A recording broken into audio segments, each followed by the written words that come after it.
Corona बीमारी आबि गेलै, भर दिन घर में बैठे पड़े छै। हे भगवान,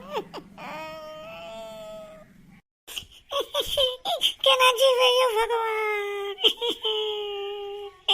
लिपस्टिक खत्म भए गेलै, पाउडर खत्म भए गेलै। हे भगवान, जल्दी जल्दी से लॉकडाउन खत्म करू हे भगवान।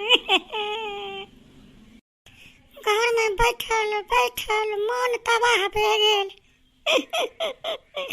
मैं क्यों नहीं जा पैलिए यो भगवान। एहन लॉकडाउन में फंसलू कि अपन मैं क्यों नहीं जा पैलिए।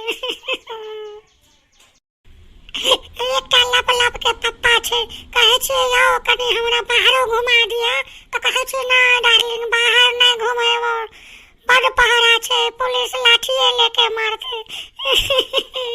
न बाहर जा सके छिए न कुछो कर सके छिए। लप लपा के पप्पा तो हमरा बाहरो नहीं घुमा दे, भर दिन घरे में बैठ के भचर भचर करत रहे छै।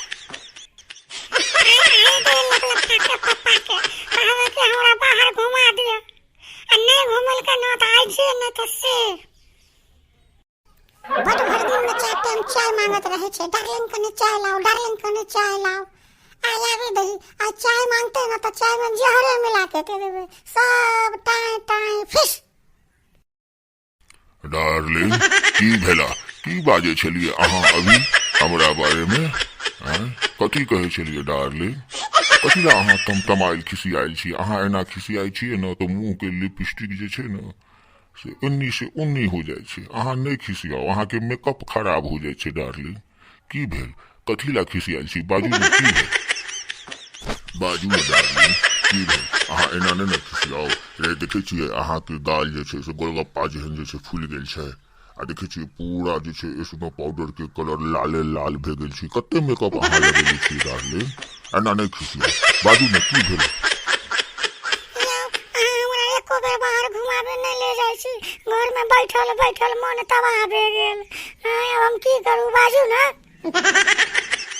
अहाँ डार्लिंग नहीं खिसियाओ, कथी ला चिंता करे छी? कुछ दिन के बाद छै, बुरा समय छै, ई कट जेते, आ फिर नीक समय एते तो हम सब छिए न, फिर तो अपन जीवन यापन जीवे करबे।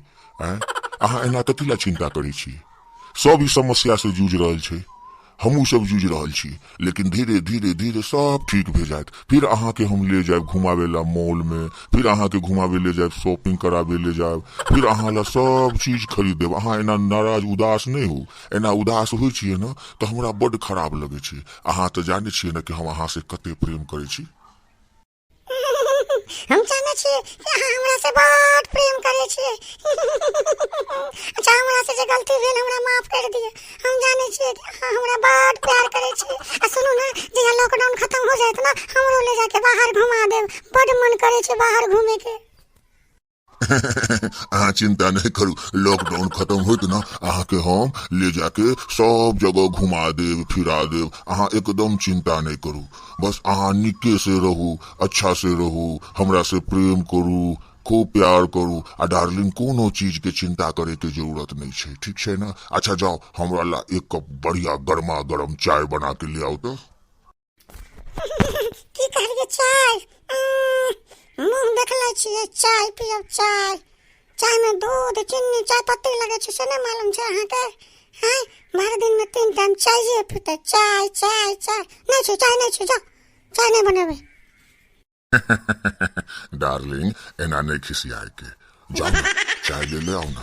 आ ई लॉकडाउन जो ही खत्म भेल कि अहाँ के जे चाहे सब खरीद देब, पक्का सच्चे मन से जे कहब सब खरीद देब। सच्चे में लॉकडाउन खत्म हो जेते तो हमरा अहाँ सब चीज खरीद देबे ना? हैं? हाँ डार्लिंग, लॉकडाउन खत्म होत हम अहाँ के सब चीज खरीद देब। जत्ते मेकअप के सामान छै, जत्ते चीज सब चीज खरीद देब। बस हमरा एक कप गर्मा गर्म चाय पिया दिया, हम अहाँ के सब फरमाइश पूरा कर देब। ठीक छै, अहाँ बैठू, हम अहाँ के चाय लेके आवे छी। देखो तो हमर पति कते नीक छै, हमर कते ख्याल रखे छै। अहाँ बैठू, हम चाय लेके आवे छी। हमरा पता न छै कि अपन पत्नी के केना मनावल जाय छे लिपस्टिक आ चिपस्टिक लेते ओ वाह अभी लॉकडाउन टूटते तब न लेते आ ताले तो बैठ के गर्मा गर्म चाय पियल जाए एनाते भाई सब अहू सब घर में खूब नीक से रहू अपन पत्नी के सेवा करू तबे गर्मा गर्म चाय गर्मा गर्म खाना गर्मा गर्म पानी मिलत आई बात के ध्यान रखू लॉकडाउन छे तहिला घर में रहे के छे।